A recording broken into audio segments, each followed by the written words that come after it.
ನಮಸ್ಕಾರ ಸ್ನೇಹಿತರೆ, ನಿಮಗೆಲ್ಲರಿಗೂ ಮತ್ತೊಮ್ಮೆ ನನ್ನ ಚಾನಲ್ಗೆ ಸ್ವಾಗತ. ಈ ವಿಡಿಯೋನು ಸಹ ಪೂರ್ತಿ ಕೊನೆವರೆಗೂ ನೋಡಿ, ಇಷ್ಟ ಆದರೆ ಲೈಕ್ ಮಾಡಿ, ಕಾಮೆಂಟ್ಸ್ ಮಾಡಿ ಹಾಗೂ ನಿಮ್ಮ ಸ್ನೇಹಿತರಿಗೆ ಇದನ್ನು ಫಾರ್ವರ್ಡ್ ಮಾಡಿ.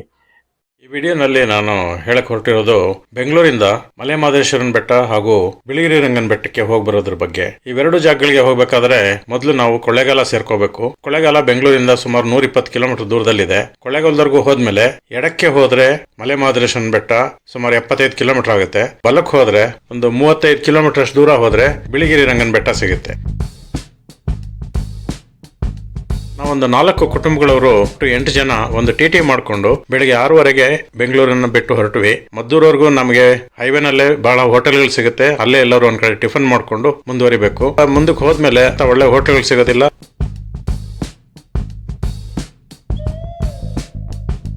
ಮದ್ದೂರಿಂದ ಮುಂದಕ್ಕೆ ನಾವು ಸುಮಾರು ಒಂದು 14 ಕಿಲೋಮೀಟರ್ ಮಳವಳ್ಳಿ ಕೊಳ್ಳೇಗಾಲದ ಮಾರ್ಗ ಹಿಡಿದ್ರೆ KM ದೊಡ್ಡಿ ಅಥವಾ ಭಾರತೀನಗರ ಅಂತ ಅಂದ್ಬಿಟ್ಟು ಒಂದು ಊರು ಸಿಗುತ್ತೆ. ಆ ಭಾರತೀನಗರದಿಂದ ಮಂಡ್ಯಗೆ ಹೋಗೋ ರಸ್ತೆ ಒಂದಿದೆ ಬಲಗಡೆಗೆ. ಆ ರಸ್ತೆನಲ್ಲಿ ಸುಮಾರು ಒಂದು 4-5 ಕಿಲೋಮೀಟರ್ ಹೋದರೆ ಅಲ್ಲಿ ನಮಗೆ ಆತ್ಮಲಿಂಗೇಶ್ವರನ ದೇವಸ್ಥಾನ ಸಿಗುತ್ತೆ. ಈ ದೇವಸ್ಥಾನ ವಿಶಾಲವಾದ ಪ್ರದೇಶದಲ್ಲಿ ಸೈಲೆಂಟಾಗಿರ್ತಕ್ಕಂಥ ಪ್ರಶಾಂತವಾದ ಸ್ಥಳದಲ್ಲಿ ಒಂದು 25-30 ಮೆಟ್ಲಿದೆ. ಅದು ಸಣ್ಣ ಸಣ್ಣ ಮೆಟ್ಲುಗಳು ಹತ್ಕೊಂಡು ಅಲ್ಲಿ ಹೋದರೆ ಆತ್ಮಲಿಂಗೇಶ್ವರನ ದೇವಸ್ಥಾನ ಇದೆ. ತುಂಬ ಚೆನ್ನಾಗಿದೆ ದೇವಸ್ಥಾನ. ಅದನ್ನು ನೋಡಿಕೊಂಡು ಮತ್ತೆ ನಾವು ವಾಪಸ್ಸು ಭಾರತೀನಗರ ಮೇನ್ ರೋಡ್ಗೆ ಬಂದು ಮಳವಳ್ಳಿ ರೋಡ್ಗೆ ಟರ್ನ್ ತೊಗೊಂಡು ನಮ್ಮ ಪ್ರಯಾಣ ಮುಂದುವರಿಸಬೇಕಾಗುತ್ತೆ. ಹೋಗ್ತಾ ದಾರಿನಲ್ಲಿ ಒಂದು ಅರ್ಧ ಗಂಟೆನಲ್ಲಿ ಈ ಜಾಗನೂ ಸಹ ನೋಡಿಕೊಂಡು ನಾವು ಮುಂದಕ್ಕೆ ಹೋಗಬಹುದು.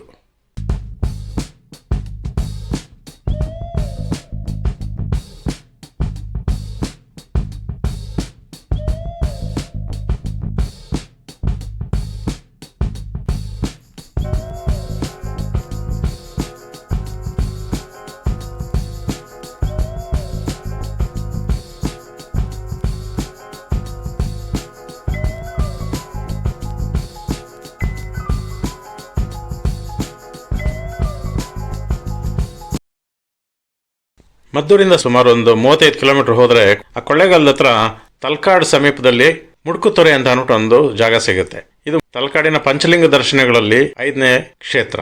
ಇಲ್ಲಿ ಸೋಮಗಿರಿ ಅಂತ ಕರೆಯಲ್ಪಡುವ ಒಂದು ಸಣ್ಣ ಬೆಟ್ಟ ಇದೆ. ಈ ಬೆಟ್ಟಕ್ಕೆ ಮೇಲ್ಗಡೆವರೆಗೂ ವೆಹಿಕಲ್ ಹೋಗುತ್ತೆ. ಪಾರ್ಕಿಂಗ್ ಜಾಗದಿಂದ ಒಂದು 25 ಮೆಟ್ಲು ಹತ್ತಿದ್ರೆ ದೇವಸ್ಥಾನ ಸಿಗುತ್ತೆ.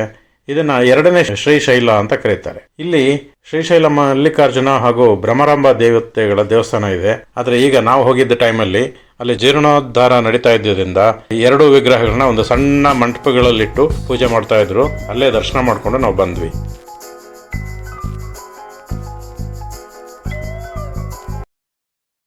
ಈ ಮುಡುಕುತೊರೆ ಗ್ರಾಮ ಇರೋದು ಕಾವೇರಿ ನದಿ ದಡದ ಮೇಲೆ. ಇಲ್ಲಿ ಕಾವೇರಿ ನದಿ ನೇರವಾಗಿ ಹೋಗ್ತಾ ಇದ್ದಿದ್ದು ಮುರಿದಂಗಾಗಿದ್ದೇನೆ ದಿಕ್ಕು ಬದಲಾಯಿಸಿ ಬೇರೆ ಕಡೆಗೆ ಹರಿಯಕ್ಕೆ ಶುರು ಮಾಡಿದೆ. ಆದ್ರಿಂದ ಇದನ್ನ ಮುಡುಕು ಅಥವಾ ಮುರುಕು ತೊರೆ ಅಂದ್ರೆ ನದಿ, ಮುಡುಕು ತೊರೆ ಅಂತ ಕರೀತಾರೆ. ಈ ಸ್ಥಳದಲ್ಲಿರ್ತಕ್ಕಂಥ ಶ್ರೀಶೈಲ ಮಲ್ಲಿಕಾರ್ಜುನನ ಸ್ಥಳ ಪುರಾಣ ಇದೆ. ಅದೇನಪ್ಪಾ ಅಂದ್ರೆ ಬಹಳ ಹಿಂದೆ ಮಹಾಭಾರತದ ಕಾಲದಲ್ಲಿ ಅರ್ಜುನ ಇಲ್ಲಿ ಬಂದು ಒಂದು ಲಿಂಗ ಸ್ಥಾಪಿಸಿ ಮಲ್ಲಿಗೆ ಹೂಗಳಿಂದ ಪೂಜಿಸ್ತಾ ಇದ್ದಿದ್ರಿಂದ ಮಲ್ಲಿಕಾರ್ಜುನ ಅಂತ ಹೆಸರು ಬಂದಿದೆ ಅಂತ ಹೇಳ್ತಾರೆ.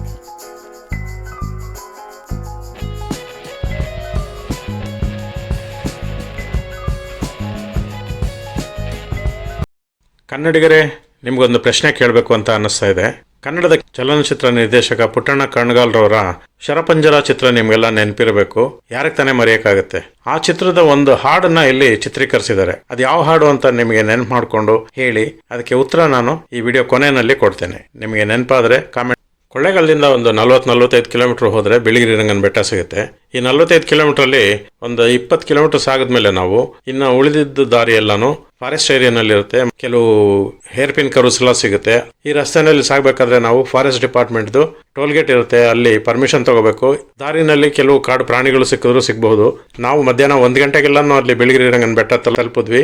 ನಾವು ಹೋಗಿದ ತಕ್ಷಣ ದರ್ಶನ ಮಾಡ್ಬಿಟ್ಟು ಅಲ್ಲೇ ದೇವಸ್ಥಾನದಲ್ಲಿ ಊಟನೂ ಮಾಡ್ಬಿಟ್ಟು KSTDC ಅವ್ರದ್ದು ಮಯೂರ ಹೋಟೆಲ್ನಲ್ಲಿ ನಾವು ರೂಮ್ ಬುಕ್ ಮಾಡಿದ್ವಿ ಬೆಂಗಳೂರಿಂದನೇ. ಆಮೇಲೆ ಹೋಗಿ ರೂಮಲ್ಲಿ ಒಂದು 2 ಅವರ್ಸ್ ರೆಸ್ಟ್ ತೊಗೊಂಡ್ವಿ. ಸಾಯಂಕಾಲ ಒಂದು 4 ಗಂಟೆ 4:15 ಅಷ್ಟೊತ್ತಿಗೆ ರೂಮಿಂದ ಫ್ರೆಶ್ ಆಗಿ ಹೊರಟು ಅಲ್ಲೆಲ್ಲ ಕಾಡಲ್ಲಿ ಸ್ವಲ್ಪ ವಾಕಿಂಗ್ ಮಾಡಿ ಓಡಾಡಿ ಆಮೇಲೆ 7 ಗಂಟೆ ಅಷ್ಟೊತ್ತಿಗೆ ಮತ್ತೆ ದೇವಸ್ಥಾನಕ್ಕೆ ಬಂದು ಇನ್ನೊಂದು ಸಾರಿ ದರ್ಶನ ಮಾಡಿ ವಾಪಸ್ ರೂಮಿಗೆ ಬಂದು ಅವತ್ತು ವಿಶ್ರಾಂತಿ ತೊಗೊಂಡ್ವಿ. ಇನ್ನು ಮಯೂರ ಅವ್ರದ್ದು ಹೋಟೆಲ್ಲು ಚೆನ್ನಾಗಿ ಮೇಂಟೈನ್ ಮಾಡಿದ್ದಾರೆ. ಎಷ್ಟು ಜನ ಇದ್ದೀವಿ ಅಂತ ಹೇಳಿದ್ರೆ ಊಟ ತಿಂಡಿದು ಏರ್ಪಾಡು ಸಹ ಮಾಡ್ತಾರೆ ಅಲ್ಲೇ. ಈ ಬಿಳಿಗಿರಿ ರಂಗನ ಬೆಟ್ಟದಲ್ಲಿ ಇರೋದು ವೆಂಕಟರಮಣ ಸ್ವಾಮಿಯ ವಿಗ್ರಹ. ಆದರೂ ಸಹ ಇದನ್ನ ರಂಗನಾಥ ಸ್ವಾಮಿ ಅಂತ ಹೇಳ್ತಾರೆ. ಬಿಳಿಗಿರಿ ರಂಗನಾಥ ಸ್ವಾಮಿ ಅಂತ ಹೇಳ್ತಾರೆ. ಇಲ್ಲಿರೋದು ವೆಂಕಟರಮಣ ಸ್ವಾಮಿ ಹಾಗೂ ಅಲ್ವೇಲು ಮಂಗಮ್ಮನ ವಿಗ್ರಹಗಳು. ಬಿಳಿಗಿರಿ ರಂಗನ ಬೆಟ್ಟ ಸಮುದ್ರ ಮಟ್ಟದಿಂದ ಸುಮಾರು ಒಂದು 3000 ಅಡಿಗಳಷ್ಟು ಎತ್ತರದಲ್ಲಿದೆ. ಈ ದೇವಸ್ಥಾನದ ಬಗ್ಗೆ ಅನೇಕ ದಂತಕಥೆಗಳಿದೆ. ಅದರಲ್ಲಿ ಒಂದು ಕತೆ, ಬ್ರಹ್ಮನ ಪುತ್ರರಾದ ವಸಿಷ್ಠರು ವಿಶ್ವಾಮಿತ್ರನ ಕೋಪಕ್ಕೆ ತುತ್ತಾಗಿ ಅವರಿಂದ ಶಾಪ ಪಡೆದು ತನ್ನ ಮಕ್ಕಳನ್ನ ಕಳ್ಕೊಳ್ತಾರೆ. ಆಮೇಲೆ ವಸಿಷ್ಠರು ವೆಂಕಟೇಶ್ವರನ ವಿಗ್ರಹನ ಇಲ್ಲಿ ಸ್ಥಾಪಿಸಿ ಅಲ್ಲಿ ತಪಸ್ಸು ಆಚರಿಸ್ತಾರೆ.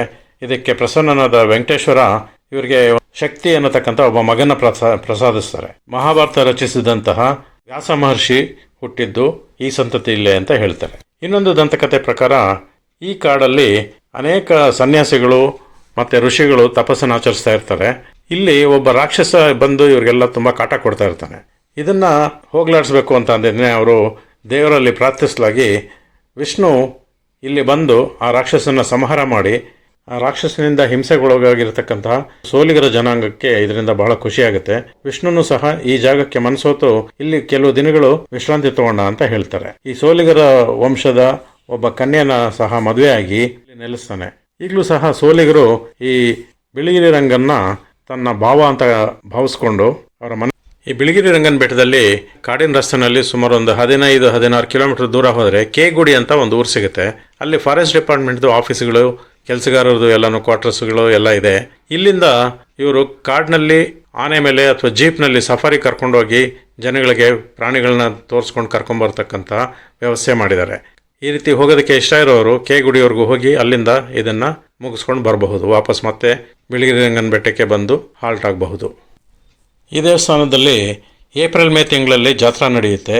ಈ ಜಾತ್ರೆ ನಡೆಯೋ ಟೈಮಲ್ಲಿ ಬೂದಿತಿಟ್ಟು ಅಂತಕ್ಕಂಥ ಒಂದು ಹಳ್ಳಿಯ ಜನರು ಸುಮಾರು 1.25 ಅಡಿ ದೊಡ್ಡದಾಗಿರ್ತಕ್ಕಂತಹ ಒಂದು ಜೊತೆ ಚೊಪ್ಲಿನ ಈ ದೇವಸ್ಥಾನಕ್ಕೆ ನೀಡ್ತಾರೆ ರಂಗನಾಥ ಸ್ವಾಮಿಗೆ ಅಂತ. ರಂಗನಾಥ ಸ್ವಾಮಿ ಆ ಚೊಪ್ಲಿಗಳನ್ನ ತೊಟ್ಕೊಂಡು ಇಲ್ಲಿನ ಕಾಡುಗಳಲ್ಲಿ ಓಡಾಡ್ತಾ ಇಲ್ಲಿನ ಜನಗಳನ್ನ, ಸೋಲಿಗರನ್ನ, ಪ್ರಾಣಿಗಳನ್ನ ರಕ್ಷಿಸ್ತಾನೆ, ಕಾಪಾಡ್ತಾನೆ ಅನ್ನೋದು ಇಲ್ಲಿ ಪ್ರತೀತಿ. ಈ ರೀತಿ ಕೊಟ್ಟಿರ್ತಕ್ಕಂಥ ಚೊಪ್ಲಿಗಳನ್ನ ಅಲ್ಲೇ ದೇವಸ್ಥಾನದಲ್ಲಿ ಇಟ್ಟಿರ್ತಾರೆ. ಬಂದ ಭಕ್ತಾದಿಗಳಿಗೆ ಆ ಚೊಪ್ಲಿನ ತಲೆ ಮೇಲಿಟ್ಟು ದೇವರ ಆಶೀರ್ವಾದ ಅಂತ ಅಂದ್ಬಿಟ್ಟಿದ್ದಾನೆ ಹರಿಸ್ತಾರೆ ಅಲ್ಲಿರ್ತಕ್ಕಂಥ ಪುರೋಹಿತರು. 1 ವರ್ಷ ಮುಗಿಯೋಷ್ಟರಲ್ಲಿ ಈ ಚೊಪ್ಲಿ ರಂಗನಾಥ ಸ್ವಾಮಿ ಓಡಾಡಿ ಸೌದಿರುತ್ತೆ ಅಂತ ಹೇಳ್ತಾರೆ. ಆದ್ದರಿಂದ ಅದನ್ನು ತೆಗೆದು ಹೊಸ ಚೊಪ್ಲಿಗಳನ್ನ ಆ ಜಾಗದಲ್ಲಿ ಇಡ್ತಾರೆ.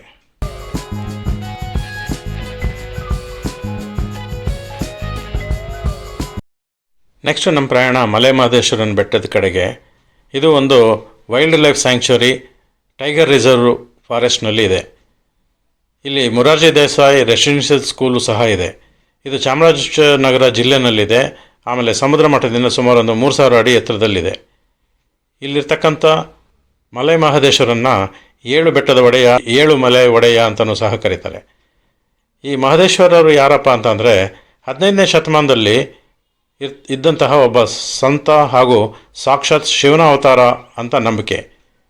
ಒಂದು ದಂತಕಥೆ ಪ್ರಕಾರ ಶ್ರೀಶೈಲದಲ್ಲಿ ಒಬ್ಬ ಬಾಲಯೋಗಿ ಇರ್ತಾನೆ. ಆತನನ್ನು ಈ ಊರಿಂದ ಹೋದಂತಹ ಒಬ್ಬರು ದಂಪತಿಗಳು ಕರ್ಕೊಂಬಂದು ಈ ಬೆಟ್ಟದ ಹಳ್ಳಿಗಳಲ್ಲಿ ಅವನನ್ನು ಸಾಕೋದಕ್ಕೆ ಪ್ರಾರ್ಥಿಸ್ತಾರೆ.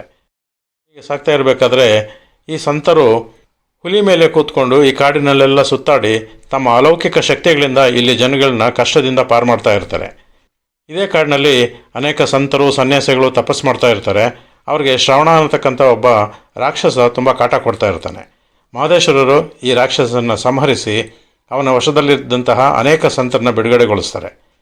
ಈ ಕಾಡಿನಲ್ಲಿ ಅನೇಕ ಬುಡಕಟ್ಟಿನ ಜನರಿಗೆ ವ್ಯವಸಾಯದ ಮಾರ್ಗಗಳನ್ನ ತಿಳಿಸಿ ಒಂದು ಮಠನೂ ಸಹ ಸ್ಥಾಪಿಸಿ ಆ ಜನರ ಮನಸ್ಸನ್ನು ಗೆದ್ದಿರ್ತಾರೆ.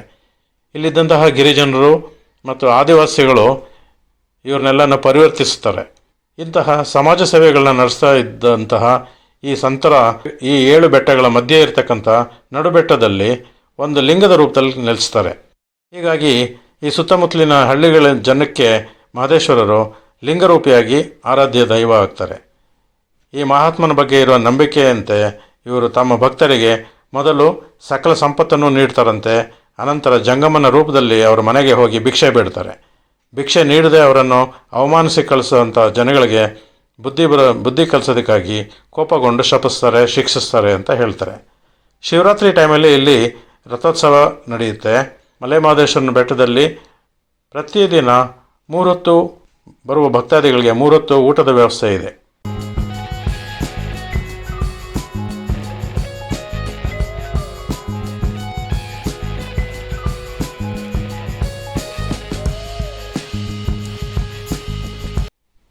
ನಿಮಗೆಲ್ಲ ತಿಳಿದಿರೋ ಹಾಗೆ ಚೈನಾ ಅವರು 1974ರಲ್ಲಿ ಟಿಬೆಟನ್ನು ಆಕ್ರಮಿಸಿಕೊಂಡು ಚೈನಾಗೆ ಸೇರಿಸ್ಕೊಳ್ತಾರೆ.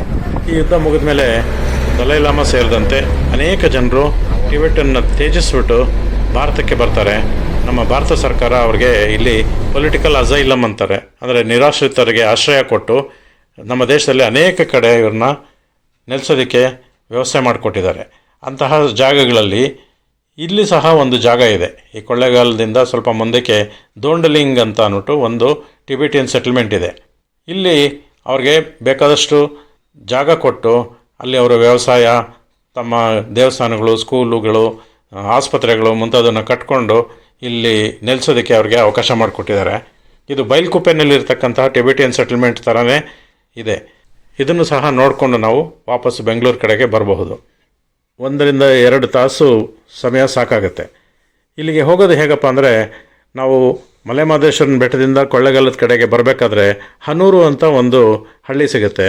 ಹನೂರಿನ ಪೊಲೀಸ್ ಸ್ಟೇಷನ್ ಇದೆ. ಅದರ ಪಕ್ಕದಲ್ಲೇ ಒಂದು ರೋಡು ಎಡಗಡೆಗೆ, ಅಂದರೆ ಮಲೆಮಹದೇಶ್ವರನ ಬೆಟ್ಟದಿಂದ ಬರಬೇಕಾದ್ರೆ ಎಡಗಡೆಗೆ ಒಂದು ರಸ್ತೆ ಹೋಗುತ್ತೆ. ಈ ರಸ್ತೆಯಲ್ಲಿ ನಾವೊಂದು 25 ಕಿಲೋಮೀಟ್ರ್ ಹೋದರೆ ಅಲ್ಲಿ ದೋಂಡಲಿಂಗ್ ಅಂತಕ್ಕಂಥ ಟಿಬೆಟಿಯನ್ ಸೆಟಲ್ಮೆಂಟ್ ಇರೋದು. ಮತ್ತೆ ವಾಪಸ್ ಹನೂರಿಗೆ ಬಂದು ಅಲ್ಲಿಂದ ನಾವು ಬೆಂಗಳೂರು ಕಡೆಗೆ ಬರಬೇಕಾಗತ್ತೆ.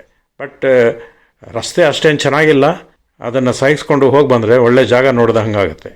ಸೊ ಇಲ್ಲಿಗೆ ನಮ್ಮ ಪ್ರಯಾಣನ ಮುಗಿಸ್ಕೊಂಡು ನಾವು ಬೆಂಗಳೂರು ಕಡೆಗೆ ವಾಪಸ್ ಬಂದ್ವಿ.